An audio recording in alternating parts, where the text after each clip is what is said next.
یہاں خواہشات کی قربانی دینے کی بھی ضرورت ہے۔ لوگ جو اپنا سودا صرف لے رہے ہوتے تھے، دے رہے ہوتے تھے، کاروبار کر رہے ہوتے تھے، ان کے کان میں تکبیریں پڑتی تو ان کو یاد آ جاتا کہ یہ دن تکبیروں کے دن ہے۔ لوگوں کو یاد کروا رہے ہیں جا کے کہ لوگوں یہ 10 دن تکبیروں کے دن ہیں۔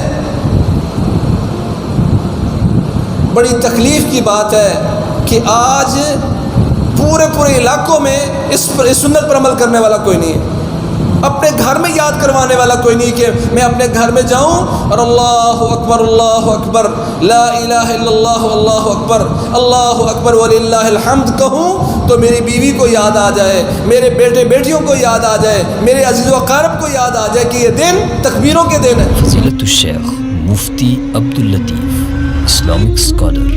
اللہ عز و جل فی کتابہ العزیز والفجر ولیال عشر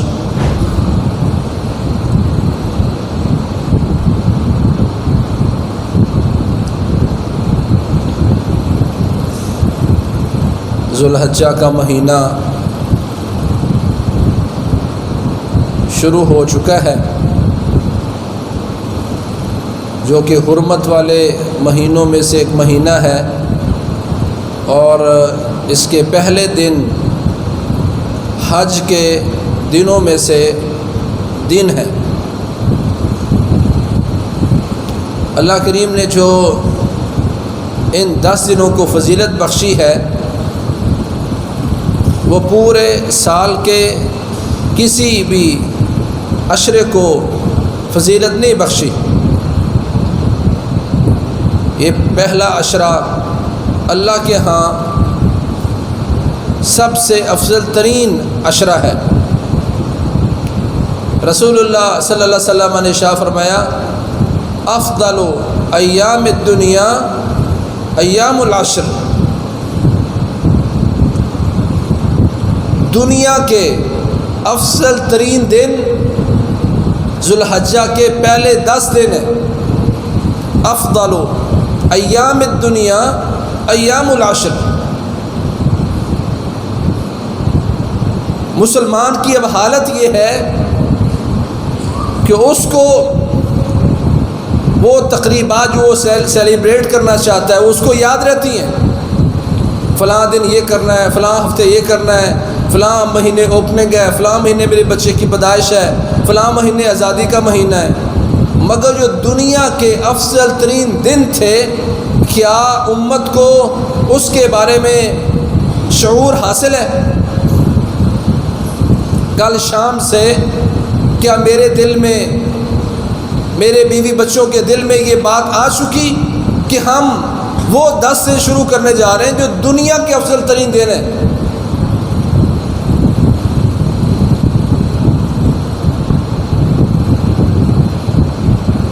اگر ہم اس بات کا ادراک ہو جائے کہ یہ دن دنیا کے افضل ترین دن ہیں تو پھر ہم ان کو اسی انداز میں گزاریں گے جو ہمارے دل میں اہمیت ہے، وگرنہ تو جیسے باقی دن گزر گئے یہ دن بھی گزر جائیں گے۔ یہ اللہ کے ہاں اتنے محبوب ترین دن ہے کہ اگر ان دنوں کے بارے میں الفاظ جمع کیے جائیں کہ جس کے بارے میں رسول اللہ صلی اللہ علیہ وسلم نے ارشاد فرمایا ما من ایام العمل الصالح فیہن احب الی اللہ، ما من ایام اعظم عند اللہ ولا احب الیہ من العمل فیہن۔ ساری روایتیں جمع کریں تو رسول اللہ صلی اللہ علیہ وسلم نے ارشاد فرمایا یہ 10 دن ان میں جو بھی نیک عمل ہوگا وہ اللہ کے ہاں محبوب ترین ہے، عظیم ترین ہے، افضل ترین ہے اور پاکیزہ ترین ہے۔ احب، اعظم، افضل، ازکا، یہ 4 طرح کے لفظ رسول اللہ صلی اللہ علیہ وسلم نے ان دنوں کے اعمال کے بارے میں بیان کیے ہیں۔ سب سے محبوب ترین، سب سے افضل ترین، سب سے عظیم ترین اور سب سے پاکیزہ ترین وہ اعمال ہیں جو ان دنوں میں کیے جائیں۔ ساری شریعت اٹھا کے دیکھیں، کسی کے بارے میں عشرہ پورا ملائیں، اگر ہم دنوں کے اعتبار سے سمجھیں تو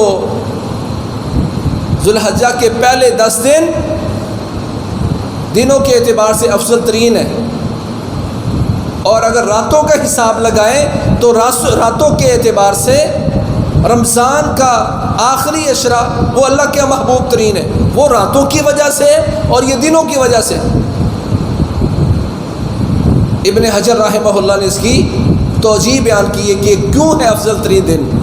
کہتے ہیں اس لیے افضل ترین ہے کہ امہات العبادات جو ہیں، عبادت کا جو نچوڑ ہے، نماز، روزہ، حج، زکوٰۃ، کہتے ہیں یہ صرف اور صرف ان 10 دنوں میں حاصل ہو سکتے ہیں۔ اس کے علاوہ باقی آپ نماز سارا سال پڑھتے ہیں، روزہ رکھ سکتے ہیں، زکوٰۃ دے سکتے ہیں، صدقہ کر سکتے ہیں، پر حج صرف ان دنوں میں ہوتا ہے۔ تو گویا ساری عبادات اس عشرے میں جمع ہوتی ہیں جو پورے سال میں کسی اور عشرے میں جمع نہیں ہوتی، اس لیے یہ دن اللہ کے افضل ترین دن ہے۔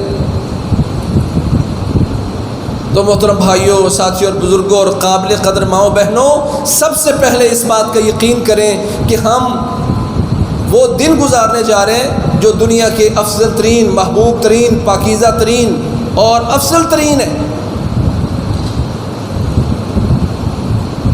جو بھی عمل آپ کریں گے، رسول اللہ صلی اللہ علیہ وسلم نے تقابل کیا، ما من ایام اعظم عند اللہ ولا احب الیہ من العمل فیہن، عمل کا مقابلہ عمل کے ساتھ کیا ہے۔ رسول اللہ صلی اللہ علیہ وسلم نے گویا کہ نشاندہی کی کہ جو عمل آپ باقی دنوں میں کرتے ہیں وہی عمل اگر آپ ان 10 دنوں میں کریں تو ان 10 دنوں کا عمل باقی دنوں کے عمل سے افضل ہوگا۔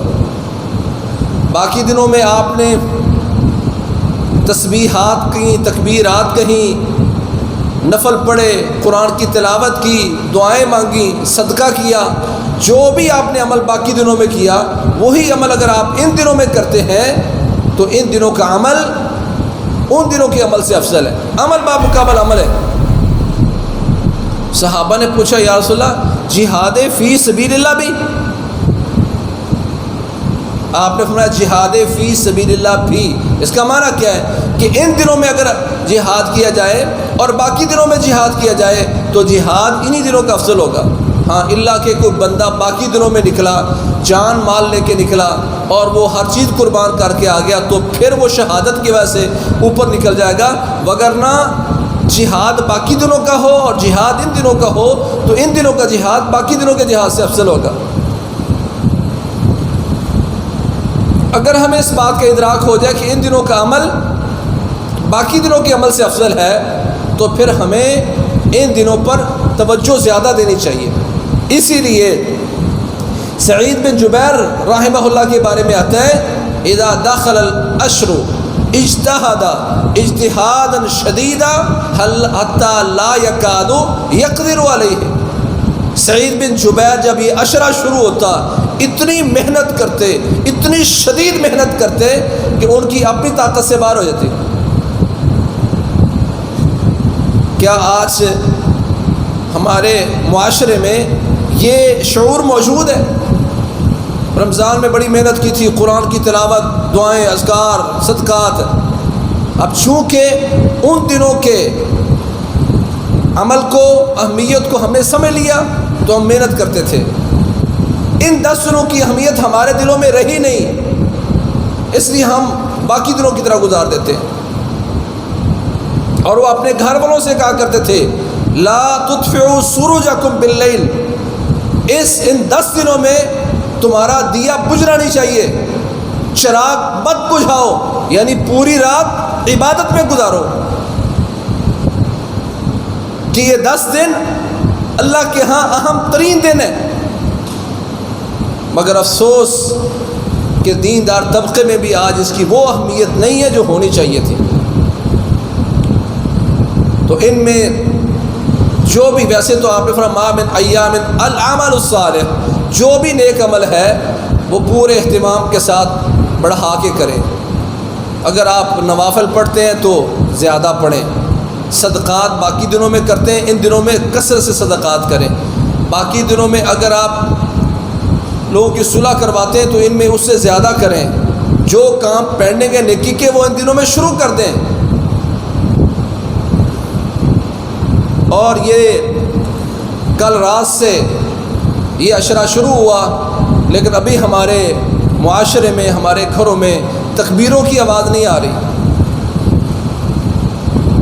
حالانکہ ہمارے اسلاف وہ کچھ اور کرتے تھے. ویسے تو رسول اللہ صلی اللہ علیہ وسلم کی پہلے مرفوع روایت ہے، آپ نے فرمایا من ایام اعظم عند اللہ ولا احب الیہ من العمل فیہن فاکثروا فیہن من التحمید والتہلیل والتکبیر، کہ ان دنوں فاکثروا فیہن، یہ اللہ کے پیارے پیغمبر کا حکم ہے اپنی امت کو کہ ان دنوں میں کثرت سے تکبیرات کہو. فاکثروا فیہن من التحمید والتہلیل والتکبیر. کچھ روایتوں میں من التسبیح کے الفاظ بھی ہیں. گویا کہ اللہ کے پیارے پیغمبر امت کو یہ درس اور سبق دے کے گئے کہ ان 10 دنوں میں کثرت سے تکبیریں کہو. ہم آخری 3 دنوں میں 11، 12، 13 عید کے دن شروع کرتے ہیں، حالانکہ 1 ذو الحجہ سے لے کر 13 ذو الحجہ تک تکبیریں کہنا یہ سنت ہے. وَاذْكُرُوا اللَّهَ فِي ایام معلومات، اللہ کو ایام معلومات میں یاد کرو، اللہ کا ذکر کرو. اور صحیح بخاری میں حضرت عبداللہ بن عباس کا فرمان موجود ہے. اس سے مراد کیا ہے؟ ایام عشر، عشرہ ذو الحجہ مراد ہے. اس سے عشرہ ذو الحجہ اس سے مراد ہے، اور ہمیں نہیں پتہ. پیارے پیغمبر حکم دے کے گئے تھے ان دنوں میں کثرت سے تکبیریں کہو. ان 10 دنوں میں کیا کل رات سے میرے گھر میں میرے بچوں نے، میری بیوی نے، میرے عزیز و اقارب نے تکبیرات شروع کر دی؟ اور حضرت عبداللہ بن عمر اور حضرت ابو ہریرہ کا عمل رضی اللہ عنہم صحیح بخاری میں موجود ہے. کان ابن عمر کان ابو ہریرہ وابن عمر یخرجان الی السوق فی ایام العشر یکبران ویکبر الناس بتکبیرہما. آج صحابہ کی سنت کو زندہ کرنے کا وقت ہے. اپنے گھر سے شروع کر دوں. گھروں میں تو تکبیریں ہوتی تھیں. حضرت ابو ہریرہ اور حضرت عبداللہ بن عمر رضی اللہ عنہما وہ ان 10 دنوں میں بازار نکلتے. صحیح بخاری میں تعلیقاً یہ روایت موجود ہے، اور امام بخاری نے جزماً اس کو بیان کیا. وہ نکلتے ہیں اور تکبیرات کہتے ہیں. وَيُكَبِّرُ النَّاسُ بِتَكْبِيرِهِمَا. لوگ جو اپنا سودا صرف لے رہے ہوتے تھے، دے رہے ہوتے تھے، کاروبار کر رہے ہوتے تھے، ان کے کان میں تکبیریں پڑتی تو ان کو یاد آ جاتا کہ یہ دن تکبیروں کے دن ہے. لوگوں کو یاد کروا رہے ہیں جا کے کہ لوگوں یہ 10 دن تکبیروں کے دن ہیں.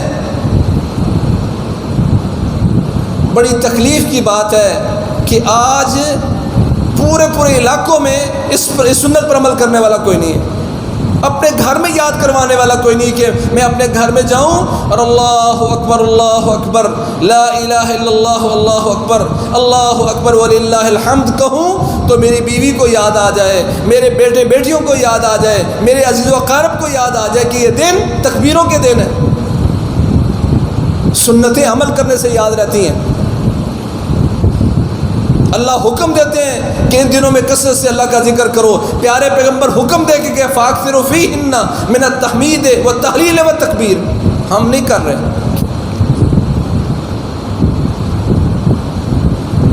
اسی طرح یہ 10 دن، ان کے پہلے 9 دن روزوں کے دن ہیں.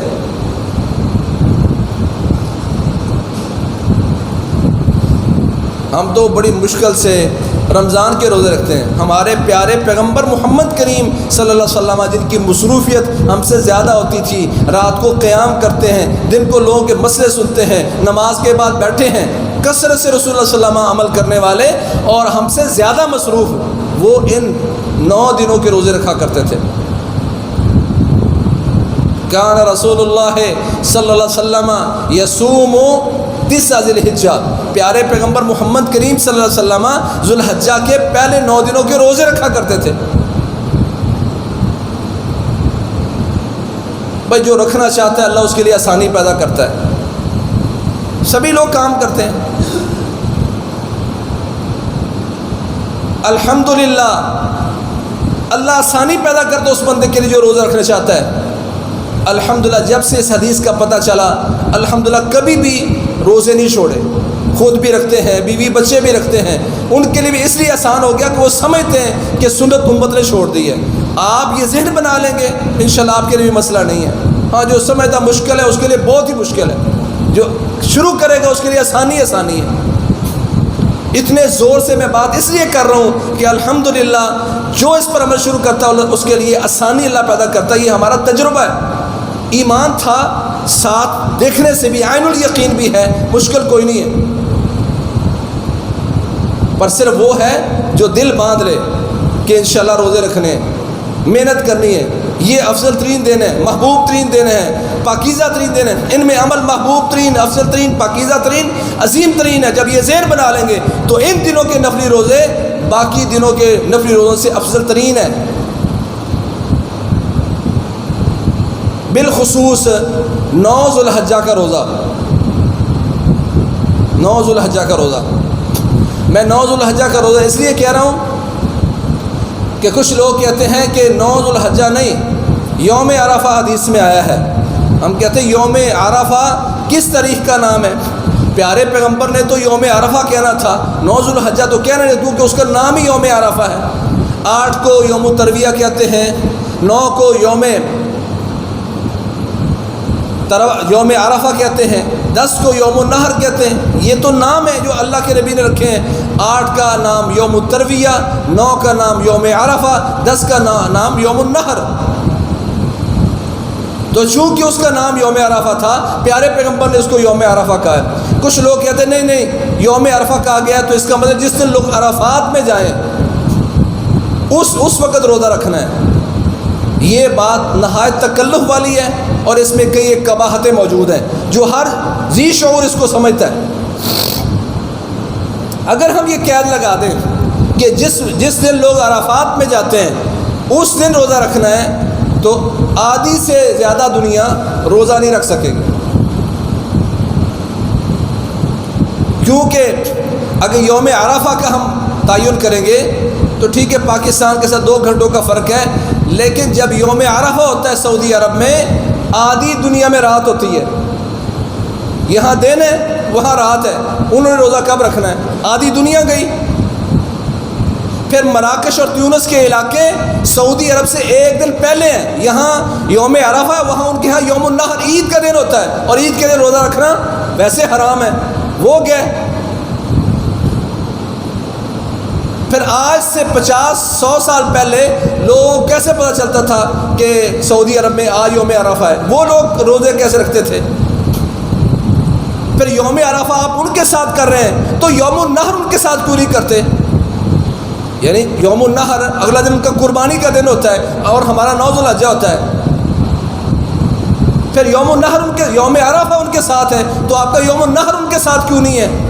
یعنی اگر ہم یہ قید لگائیں تو پھر آدھی سے زیادہ دنیا روزہ نہیں رکھ پائے گی. اور اگر یہ کہیں کہ ہر ملک اپنے اپنے ملک کے مطابق 9 ذو الحجہ کا روزہ رکھے گا تو ساری دنیا روزہ رکھ سکتی ہے. اور اسلام آفاقی دین ہے، عالمگیر مذہب ہے. ہم تو پورے 9 دنوں کے روزوں کی بات کر رہے ہیں کہ 9 کے 9 روزے رکھنے چاہیے. لیکن اگر کوئی نہیں رکھ پایا تو اس کو 9 ذو الحجہ کا روزہ رکھنا چاہیے. مگر آج چونکہ یکم ہے تو اگلے جمعے 8 ذو الحجہ ہوگی اور سعودی عرب میں یوم عرفہ ہوگا. تو اکیلے جمعے کا روزہ رکھنا بھی پیارے پیغمبر نے منع فرمایا ہے. پھر آپ اپنے ملک کے مطابق 9 کا روزہ رکھیں گے تو اکیلے ہفتے کا روزہ رکھنے سے بھی پیارے پیغمبر نے منع فرمایا ہے۔ تو اس سال احتیاط اسی میں ہے کہ اگلے جمعے اور ہفتے کم از کم آپ کا روزہ ہونا چاہیے، کیونکہ ویسے تو 9 کے 9 ہی رکھنے چاہیے، لیکن ان دونوں میں سے اختلاف سے نکل کر جو روزہ بھی یوم عرفہ ہوگا، پیارے پیغمبر نے فرمایا یہ ایک دن کا روزہ یکفر السنۃ الماضیۃ والباقیہ، یہ ایک دن کا روزہ 2 سال کے گناہوں کا کفارہ بن جاتا ہے۔ ایک پچھلے سال کے سابقہ سال کے گناہ بھی معاف، اور ایڈوانس اللہ تعالیٰ 1 سال کے گناہ معاف فرما دیتا ہے۔ 2 سال کے گناہ معاف ہوں گے ایک دن کے روزے سے۔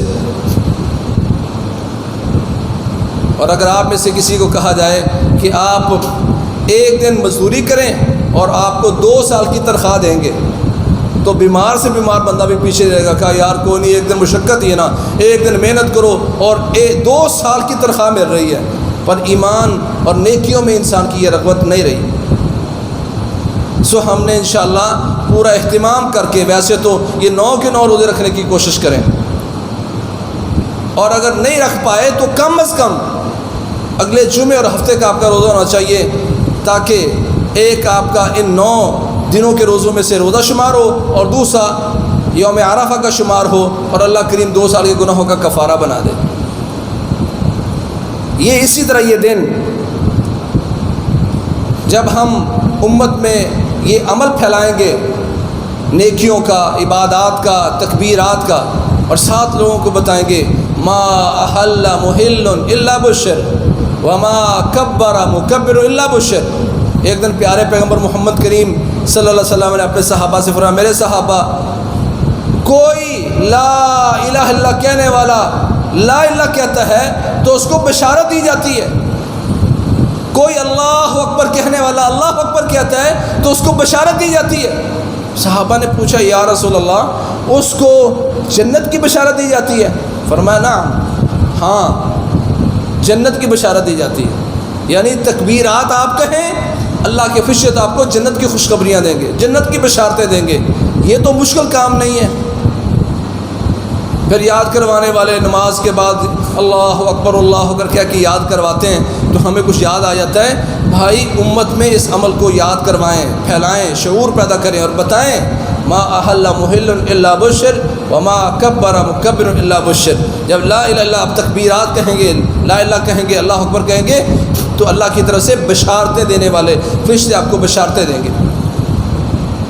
میں کہتا ہوں کم از کم جہاں تک ہماری آواز آتی ہے اپنے گھر میں، اگر میں کسی میری دکان ہے تو وہاں 5 لوگ کام کرتے تو ان میں ایک بات پھیلا دوں کہ بھئی یہ دن تکبیرات کے دن ہے، ہم اگر پورے ہوں تو ایک بندہ بلند آواز سے تکبیر کرے تاکہ باقیوں کو یاد آ جائے۔ اگر آپ کہیں کام کر رہے ہیں، آپ کی جاب ہے، وہاں آپ اپنے آفیسر سے بات کریں، نیکیاں تو سبھی کرنے چاہتے ہیں کہ ہم مل کے اس کو کریں، یہ ایک سنت ہے اور بشارت ہے جس سے امت بہت پیچھے چلے گی۔ اسی طرح رسول اللہ صلی اللہ علیہ وسلم نے یہاں امت کو جو سبق دیا ہے اس میں ایک سبق یہ بھی ہے کہ جن لوگوں نے قربانی کرنی ہو تو یہ ذوالحجہ کا چاند چڑھنے کے بعد اس کے لیے مناسب نہیں ہے، اس کو منع کر دیا اسلام نے کہ وہ من رأى ہلال ذی الحجہ واراد ان یضحی فلیمسک عن شعرہ واظفارہ حتی یضحی۔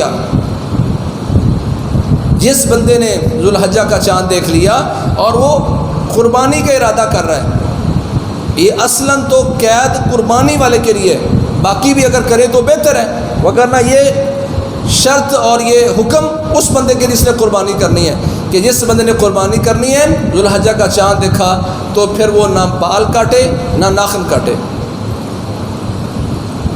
اور ہمارے ہاں قربانی تو ہم نے کرنی ہے، پر اس عمل پر ہم نہیں کھڑے ہوں گے کہ مونچھیں بھی نہ کاٹیں اور داڑھی بھی نہ مونڈے۔ بھائی جس نبی کا آپ نے کلمہ پڑھا اس نے ویسے تو پورا سال ہی ساری عمر کے لیے آپ کو منع کیا کہ آپ نے داڑھی وغیرہ نہیں مونڈنی، پر کچھ لوگ ہوتے ہیں جن کو اللہ حیا دیتا ہے، وہ ان 10 دنوں میں رک جاتے ہیں، اور پتہ نا 10 دن ہی رکنا ہے۔ بھائی اگر آپ نے 10 دن میں اگر آپ مرے نہیں ہیں، قربانی دینا چاہتے ہیں آپ اللہ کے نام پر، تو اپنے چہرے پر جو خواہشات کی قربانی ہے قربانی کا بکرا ذبح کرنے سے پہلے آپ کو یقین ہونا چاہیے تھا کہ میں نے اپنے خواہشات کی قربانی بھی دے دی. اللہ کے نبی نے منع کیا تھا 10 دن میں نے داڑھی نہیں مونڈی تو انشاءاللہ 11ویں دن بھی مونڈوں گا. کیا پیارے پیغمبر نے 10 دن داڑھی مونڈنے کا حکم دیا ہے, 11ویں دن اجازت دے دی ہے؟ یہاں خواہشات کی قربانی دینے کی بھی ضرورت ہے. لن ینال اللہ لحومها ولا دماؤها ولکن ینالہ التقوی منکم.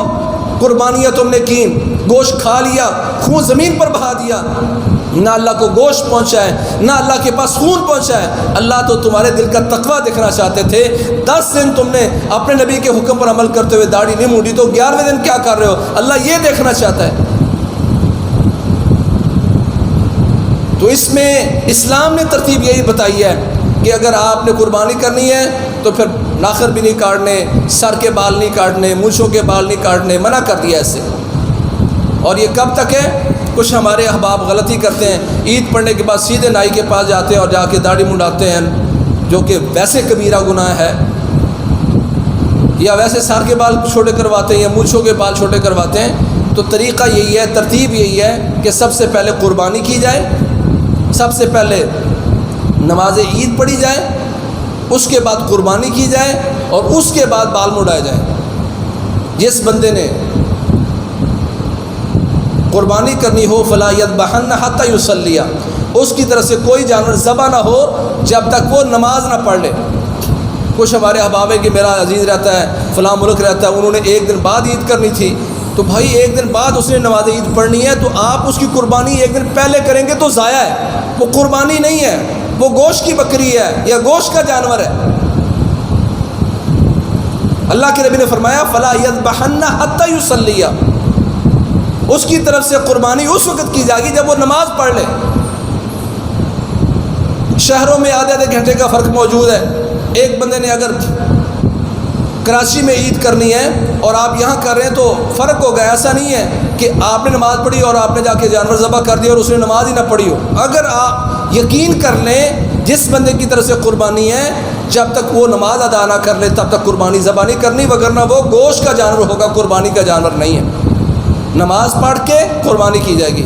اور فرمایا فَلْيُمْسِكْ عَنْ شَعْرِهِ وَأَظْفَارِهِ حَتَّى يُضَحِّيَ, جب تک قربانی نہ کر لے تب تک ناخن اور بال بھی نہیں کاٹنے.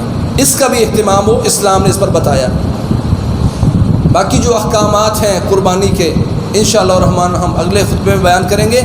ابھی ایک سبق لے کے جانا ہے اور یہ سبق امت کو پڑھانا ہے اور یاد کروانا ہے کہ یہ دن دنیا کے 4 لفظ یاد کریں. محبوب ترین, احب الی اللہ, اعظم عند اللہ, ازکا عند اللہ, آدم عند اللہ. اللہ کے ہاں عظیم ترین, محبوب ترین, پاکیزہ ترین اور افضل ترین دن یہ ہیں.